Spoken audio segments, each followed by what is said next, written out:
happened to run across this case this morning, and it's extraordinarily bad, but it actually touches on a lot of women's problems here.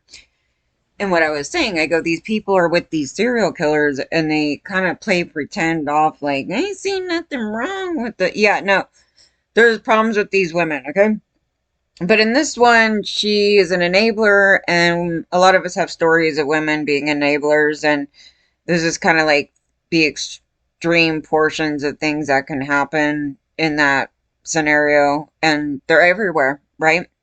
But this case is out of I believe France, and it's pretty bad. This one, the perpetrator in here was sentenced, and I believe he passed away 2 years ago. So they held the wife accountable, and here's, I just did another story on some mom that was ignoring stuff, and they're not going to sit there. Here's the thing: if they're sitting there allowing it and knowingly allowing it, they're not going to go to the police and say, yeah, I totally helped him out. But this is that case. It is, and these girls, there's a lot of victims in this. I think they range from age 9 to I pulled the page off. It should come up in the other portion of this. But anyway, the ex-wife of a French serial killer has described the last hours of one of his victims, explaining how the 9-year-old asked for her mom. Monique Olivier is on trial in Paris for her role in the murder of kidnapping of 3 young women and girls. One of the women included Joanna Paris from Gloucestershire. In court, Oliver apologized to the family of Estelle, saying she should have saved her. Is Oliver, or is it Olivier? Described how her husband, Michael Fourneret, who confessed to Joanna's murder in 2018 and died in 2021, and had kidnapped Ms. Mouzin in 2003. And that's a common thing. Kidnapping people. Just take them. Why not? I mean, this is this thing. She said that she had first seen the child at Fourneret. I don't know how to say his name. Fourneret. I don't know. Sister's house, which he inherited. Okay. So it was given to him.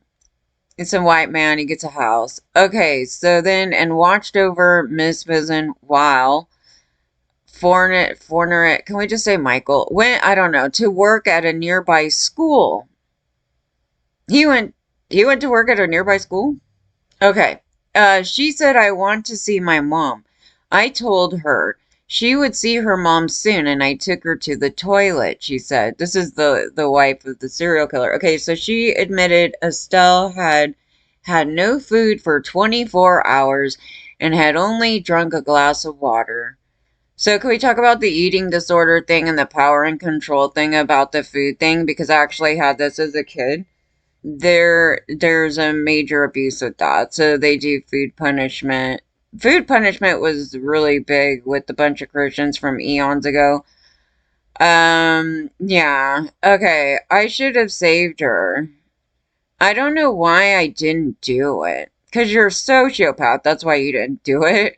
She's like, I really, I mean, I knew she's gonna die, but I don't know, not feeding her and lying to her, what, kidnapping, this thing right here, that's your problem over here.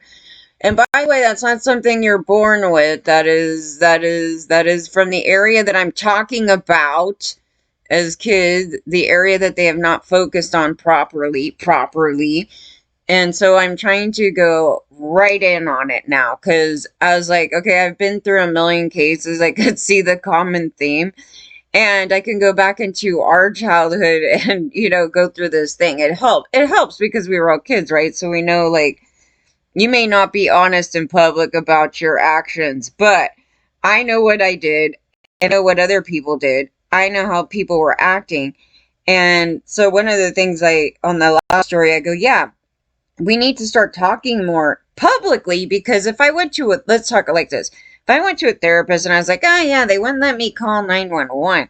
they wouldn't think twice about it. And as we're talking about it, it seems to have been a common abuse because, somebody else in my comments is talking. And also another important thing about that is my generation is a different generation from other people's generations. And I can't speak for other generations that are prior.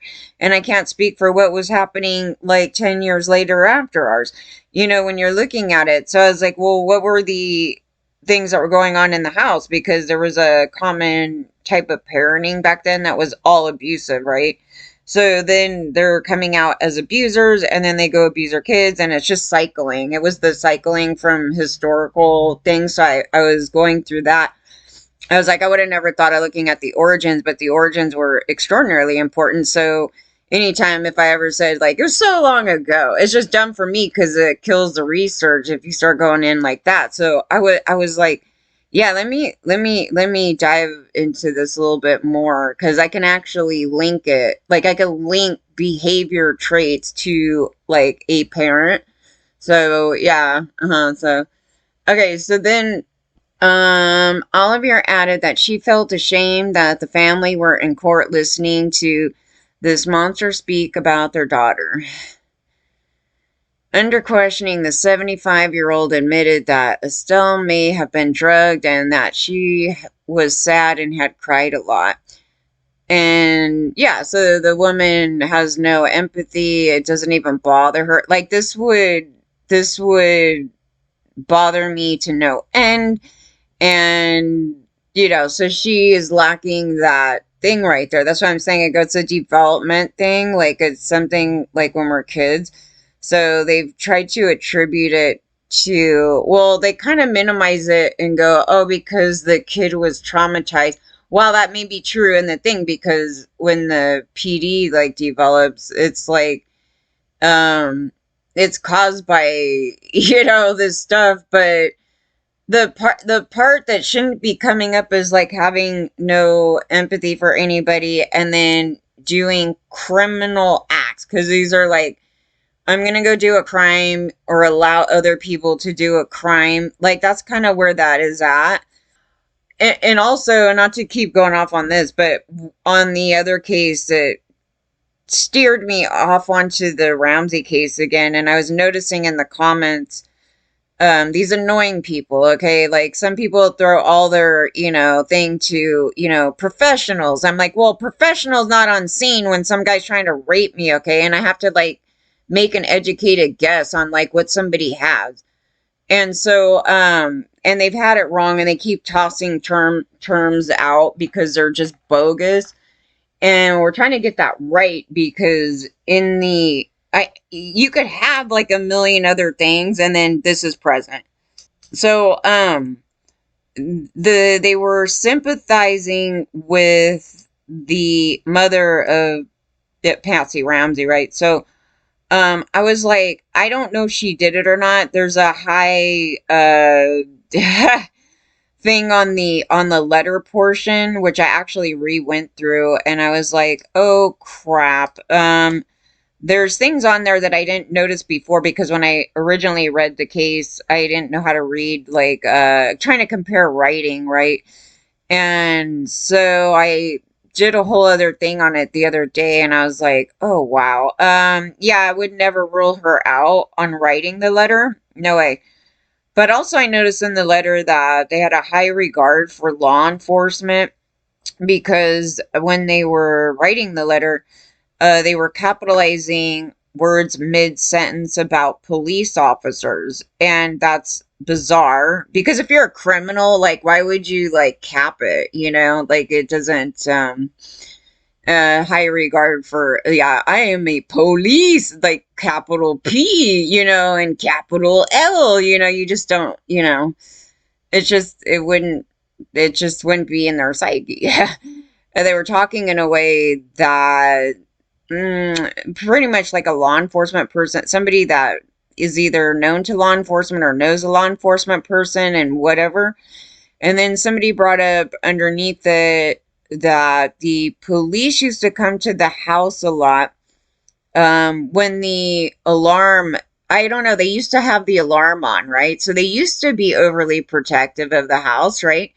And so they kept saying that the alarm kept going off and the police were like this and they were like hee hee ha ha about that. And I was like, oh, that's actually a bad sign. So I don't know if that, you have to look at it like, is that something that we should be looking at an angle? Because it was the cops that kind of really messed up the case here.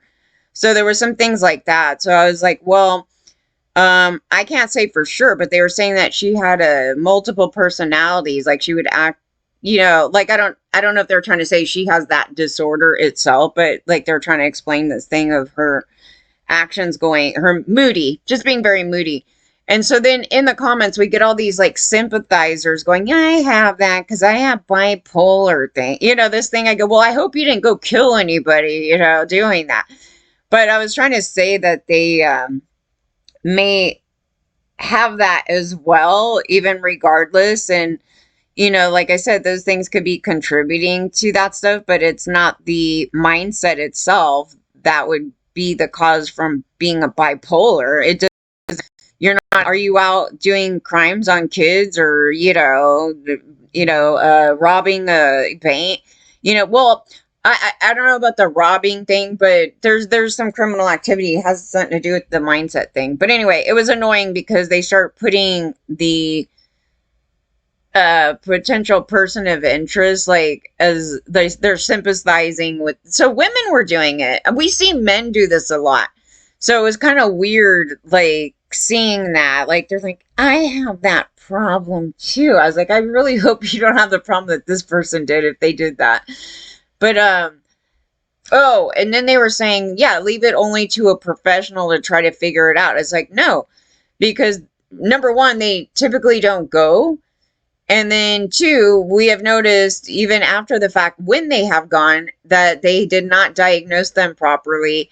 And then they go commit a mass shooting and then they figure it out after the fact. And so, no. And it shouldn't be something that you would need a professional to figure out because it's a PD where they don't have the proper empathy developed. They are criminally minded. I mean, it's generally that simple of it. And yeah, you'll see the narcissistic trait. So they did try to pull out like somebody was a narcissist in here. And I go, well, actually that should flag you as a possibility of something else. It would depend. Like I'd have to go through their stuff, but I was like, I don't even know if they're involved in it really. They could be, but it wasn't pointing the writing itself when I was going through it. I go, the writing wasn't theirs. It was matching similarly to Patsy. A number of things. It wasn't the things that the media pulled out, because media pulled out, it was really interesting. The media pulled out the word listen, right? And I was like, you know what? I'm curious. I'm going to go write that word out and see how the hell I write it. And I'm writing it just like how you would like a grocery list or something, like just lazy, your typical like non-thinking. It's not, being presented to anybody.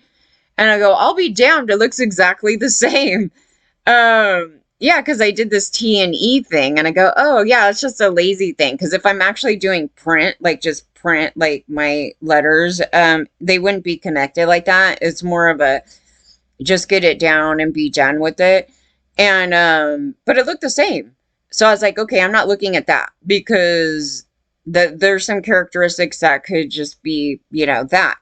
And the thing that she did that was not normal, it's a stylistic thing, is changing the shape of her A about 3 different times in a sentence, like changing it around. And I go, that's weird because I've never done that top tail thing. I've never, I think when they originally had us trying to write A's like that, I didn't like it or something, and I constantly did it another way. So, but I would never like write a sentence and then change the style of it 10 million times, right? So that's a style thing, and that's not as common. So then to match it up with somebody doing the same thing makes it suspicious, right? So then another thing that they did, which I was pointing out the police thing, because I go, that's weird. I didn't notice it before. And it's probably because I wasn't on this like thing about how bad all the cops are. that when I was looking at it, I go, yeah, you wouldn't capitalize those words. And let me just check, because maybe it's just me and I just don't do it. And so I went to, I even went to the ACLU site because they're all proper and shit. And then I went to go look at FBI's site and I go, no, they don't even dot their thing. And then most of the time, I found one journalist that did the dot, dot, dot thing. But outside that, pretty much nobody bothers to do that thing. And then also, when you're talking about a criminal, they do not have a high regard of police unless they're a police officer. So, like, why would you capitalize these words in the middle of a sentence? Because it's not a name, it's not an organization, it's not, you're just saying a police. Like, so why would you go capital P and why would you put a capital L for just law enforcement? You're just saying law enforcement. You're talking in a, manner like that. So I go, yeah, somebody, and then they said a word that, like, the countermeasure thing. Yeah, that's like a cop thing. So I was like, well, it's kind of saying somebody that's like, they have a high regard of them, or did, or is a cop. Like, you're looking at it like that, because it's not even like, it's not scary. It's not anything. It's this weird thing. So when I looked at her writing, it was, she randomly capitalized words for, I have no what reason why she does it, in the middle of sentences. That doesn't make sense. So I was like, yeah, so I would never, and then she does this arching thing sometimes, which I was like, I guess I should just call it rainbow, rainbow writing. Um, and it was seen in her writing. And so, and she changes her writing. Now I do too. I don't see anything wrong with that because I have about a dozen different styles. There's one from ultra lazy to very artistic, and but the general shape of letters are, yeah, I mean, no, not on my really bad writing. It's like doctor writing where you're like, what? Um, but you wouldn't even know what I wrote. But the other ones, no, I don't change the style mid sentence like that. But that's just a style. That's her style. So it's like, to compare that style to somebody else's in the same manner would be one out of a fucking million. So yeah, but I was also saying, because they were trying to say that stop trying to it wasn't to me, but they were just generally like, said it was her writing because they had the worst people that are not handwriting experts. I was like, I hope to God you don't have to be an expert to sit there and see that, though. The other stuff, yeah, because it was kind of like, oh, we all kind of do that, so it's kind of hard to go by that because we all could write with our left hand and make the letters look all weird like that, which is kind of how I was originally looking at it, and a lot of people did too. And no, but you're looking at the character traits and then also the mindset, because there's words and things in there that you probably wouldn't typically use. Even if I was trying to conjure up a story, I wouldn't pull it up unless probably I was like really hardcore into cops and stuff, and I thought they were the coolest thing ever. And I'm like, police. I was like, yeah, that one there's a little weird. I don't know if it's a thing where, I don't know if there's another party involved. Like, if you look at it like this, because I know people had a general perception of that case. I go, it could be a little different than what you think. I can't answer it right now because I didn't go through the whole thing. I mean, it's been a long time, and it was really kind of tunnel vision. But as far as that letter goes, no, I would not disregard that she wrote it. There's no way you would toss it out. And even if they did figure out it was her, they could right now conclude that yes, we do still believe it was from her. They can't do anything because it doesn't tell you who killed the girl. All it says is that she had knowledge and wrote a letter. It doesn't say that, it doesn't mean that she did the killing. So if they went to court, let's just say they went to court with it, all they know is that she wrote the letter. And then what was going to happen? Like, the jury would just go, well, we can't prove that she killed her. Because you don't know the entire story to the thing. So yeah.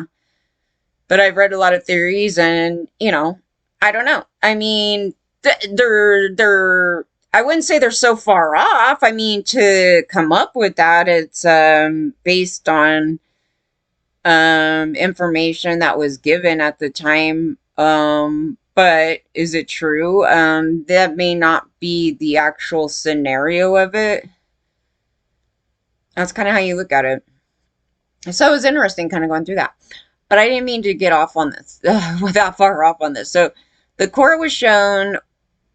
Okay, so under questioning, the 75-year-old admitted that Estelle may have been drugged and then that she had cried a lot. She was far from her family and afraid.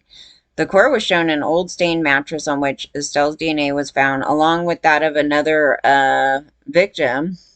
The mattress was in the house where Miss Mouzin was kept. In court, Olivier and Estelle was not tied up, contradicting a previous statement. Other contradictions in when and how he had assaulted and murdered Estelle were also brought to the court's attention. And so Joanna was a 20-year-old student. So she was one of the victims. Lawyers for the victim's family argue that Olivier was complicit in these crimes and rejected her defense, and that she was controlled by her husband or whatever. There, Ms. Mouzin's kidnapping became a well-known case in France, partly because her body was never found. Her father, Eric, was in court for the proceedings and had led a decade-long campaign for justice. And then Olivier said for him, had killed Estelle one evening, telling his then wife, "It's finished." And she said she didn't ask how he killed her, but he had probably strangled the 9-year-old with his hands. How could you be with some guy like this? You know what I mean? That's why I said she's a big-time socio. She's like, you know, oh, you just murdered the little girl. That's cool. Here, let's get back together. You know, it's like this thing. Yeah. There's a lot of women like this. Oh, you know, you beat up my kid. That's cool. She continued to deny any knowledge of where he had left Estelle, but acknowledged that she was present and had provided a spade and a pickaxe. Can you believe this? Okay. The body had been wrapped in a shower curtain, and Olivier was again presented with the possibility that Joanna Parrish had been taken to their home in St. Silas Collins before her murder in 1990, and will be questioned about this on Friday. And this was written on the 14th. This is so horrible. Oh, he targeted a specific, like, happy, really innocent type girl here. She's vile. She's the evil grandma. She's like, yeah, you know, I provided him some weapons, and, you know, I should have saved her. You know, yeah. What is this? We know this woman because she's the woman that comes and targets us when we come out and say that somebody did something to us. That's her. That's that woman. She's everywhere. But this is quite an extreme case. It's like, here, we're going to hand you an axe. Go for it. Go get those girls. Yeah. What you want to know in this case, though, when you're looking at it, besides, you know, the justice portion is the creation portion here. So you would literally want to get into her background in those early portions that I'm talking about, and see what happened here, because it's preventable, but at a point it's not. Like here, no, she's like long past it. That's why they say there's no cure for it. She's like, she could sit there and say she's sorry all day, but she's not. She just knows it's proper to say something like that. But she's telling you, she's like, I don't really know why I didn't. That's because it's just not in you, dude. So, I mean, it's just that. It's monstrous to us, but to them, it's just like, meh, you know, it's like sitting there choosing between buying cheese or milk. It's like, yeah, well, I don't know. I guess you go ahead, strangler. You want some help? Okay. Yeah, like nothing. It's nothing. It just and actually the truth here could be, because they're pathological liars most of the time, is that she had enjoyment from her husband killing women. Like, she's not going to go into court and be like, I thoroughly and love that he did this because I hate women so much, and this whole other mindset about it. So you're only kind of going by the snippets that the person with this PD is telling you, and so it's typically not always honest. Once in a while, though, they get very honest because they don't care. It's the don't care thing.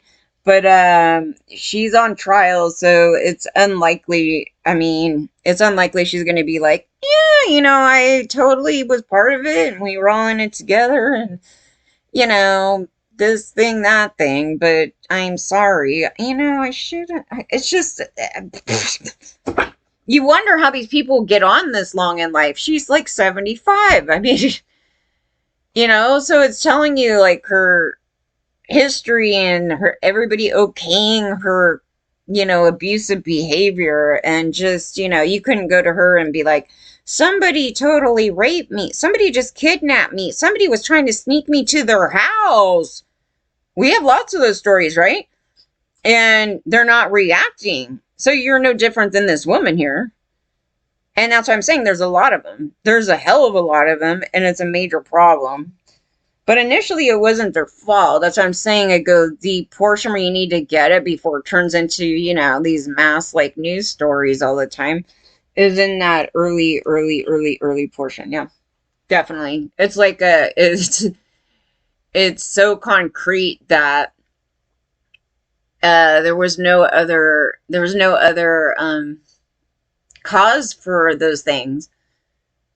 There just wasn't. Like, you could pull out all these different mental illnesses, but the mental illnesses didn't cause this criminally minded woman there's a lot of things to it. The promotion of that violence on women was one, but I just pulled out a case yesterday from Michigan, because they're trying to fight that the SOL thing. It was actually on YouTube, and so they had some sort of hearing with the victim and I think it was his lawyer. So the guy couldn't really speak. Okay, so basically he went into a Catholic. I don't know if it was part of a boys' school, sort of boys thing, something like that, and then went in for a confession to say he was doing stuff probably with themselves. You know what I mean? Because they were telling him, if you touch yourself, you come and confess to us. Yeah.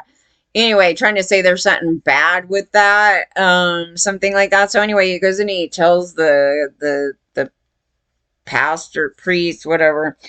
And so then the priest started having him do stuff to him, and then said, not to say anything or whatever, that whole nonsense. So that's been an ongoing thing because, well, yeah, acting in that manner for one, but they were actually promoting rape on girls. So when you promote rape on girls and you promote male superiority, that thing, because that's why this is happening, because they're going to men and it's ran by men and their whole bullshit over there.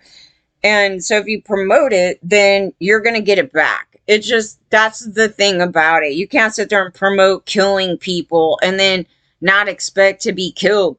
It's kind of, that kind of thing when you're going into this. And it was not limited to the Catholics. The Catholics actually were not the majority in a lot of things, but the Christians generally. So they made those laws. So why are you fighting this SOL thing? Well, the SOL thing was the historical portion of it. And I go, see, it's not hidden. They were out in the open wanting kids. They were trying to make it legal. And, they did make it legal.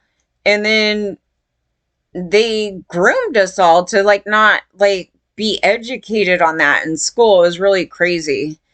So yeah, that's why I said I have to go on my free time and go digging into the historical stuff about it. And I was like, well, the law was there. did they tell us? No. I was like, no. Were we supposed to know that the lawyers only had a 5-year thing? So if they raped you, you only had 5 years to go tell somebody that a lawyer raped you. I was like, or touched you or did any misconduct. And I was like, did the public know that? I don't think so. Because I didn't know that. I figured that if they had the concrete proof that some lawyer did something, they would make sure they would protect the public. So it's not about protecting the public, it's about protecting men. That's really the foundation of it. But obviously you're getting everything in the mix of it, right? Because it could be a female lawyer and she's doing, some stuff. So but that's really the foundation of that whole thing. Yes, we all got abused. Some of them, I'm not going to put myself in that. Some of them turn into this thing right here. And this is my evil grandma. I was like, this is my evil grandma right there. I was like, yes, she exists. Should she had kids? No, but she was raped. She was raped as a kid. And I do believe that those things were contributing factors to her little PD over there when she was alive. Yeah. And then she just abused her son. And the more she abused him, the more like he was attached to her. It was a crazy thing. Because I was like, how in the hell would you want to hang out with somebody that continually verbally abuses you, degrade you because my dad was overweight, and so she would verbally abuse him for being overweight and then comparing him to, the Laurel and Hardy thing all the time.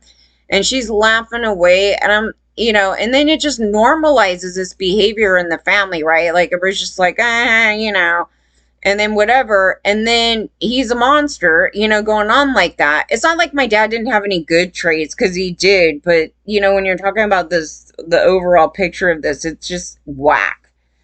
And so then he's abusing, but the initial abuse is by men, because then they were abusing all the girls, obviously, throughout this whole thing, and they love to target each other because that was the upbringing about it. Like there's something wrong with girls, they're all crazy and they lie. So this is the messaging that's going on, so. And then they would beat like the girls, or they would sexually assault the girls. Like this woman, I mean, you could sit there and suspect a whole bunch of things, like maybe the mom or dad or somebody raped or beat the hell out of her, and maybe it was her mom, because she doesn't tend to care about female victims, right? So she's totally fine with them getting murdered by her man. So there must be some dynamic there, like in the younger years, to have this come out that way. So it is. It's just that when they ask the parents, they always lie, right? Or, everything was fine how we were raising them. You know what I mean? My kid lies all the time, so I just ignored it. And then the kid's like literally not even lying. Those type of things. And even if they were lying, because I should have told on the other thing, I was like, here's the two scenarios of that type of thing. So let's say that the kid's like, okay, I'm getting raped by your boyfriend. And the mom's like, you're just lying to go somewhere else. Well, it's, okay, number one, that was probably true. But second, let's just say it was a lie.